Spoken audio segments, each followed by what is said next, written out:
Alam niyo everyone, nowadays, maraming taong walang balak sa buhay natin kundi siraan tayo. Alam niyo, wala tayong kasiguran sa mga taong nakapaligid sa atin kung nandyan ba sila talaga palagi para sa atin. May mga tao kasing takot na malamangan, may mga tao naman na kunwari nakasuporta sa'yo pero hindi naman. Alam niyo, that's the reality. Kaya tinuturo ko po sa inyo at tinuturo sa akin ng mundo na kahit anong sama ng ugali ng ibang taong nakapaligid sa atin, kahit anong sama ng mundo, kahit pagtabuyan ka ng mga taong nakapaligid sa'yo, maging mabuti ka po. Kasi ang pagiging mabuti, ikaw po yung magdadala niyan. In the end of the day, na kapag niloko ka, in the end of the day, na kapag mali yung sinusukli sa'yo ng tao, yung kabutihan yung lagi mong maiisip. Na kahit anong kasalanan, kahit anong pagkakamali, kahit anong panghusga, judge, or anong ginawa sa'yo ng tao, kahit anong mali ang ginawa sa'yo ng tao, lagi mong maiisip na naging mabuti ako sa kanila. May mga tao talagang never magiging masaya para sa'yo, no? Masakit pa. Minsan, ito yung mga taong malalapit sa'yo. Hindi ko nilalahat, pero madalas, dahil to sa pananaw nila na dapat laging pantay kayo. Kaya, kaysa samahan kang umabot ng pangarap niyo, hihilahin kang pababa dahil wala silang lakas ng loob na katulad ng sa'yo. At alam mo, hindi mo kailangang pilitin yung mga tao sa paligid mo. Dahil sa dulo, makikita mo rin kung sinong tunay na nagmamalasakit.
Sais. Sino pa nakapulak sa is? Over there. May one of you win.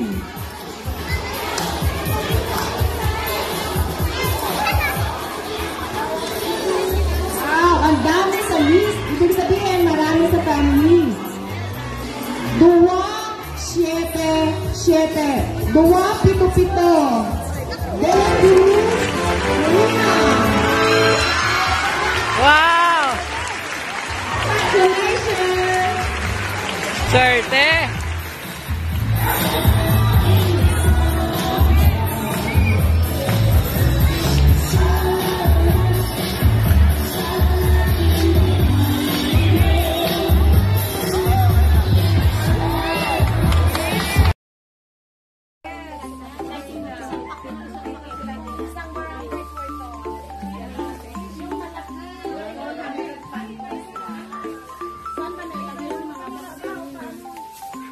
Dito.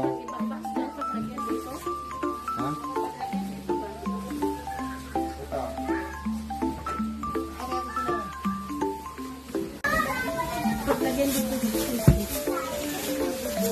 Kasi yung mga iba na ano, Nasaan na? Wala lang ikilabot dito. Wala pa!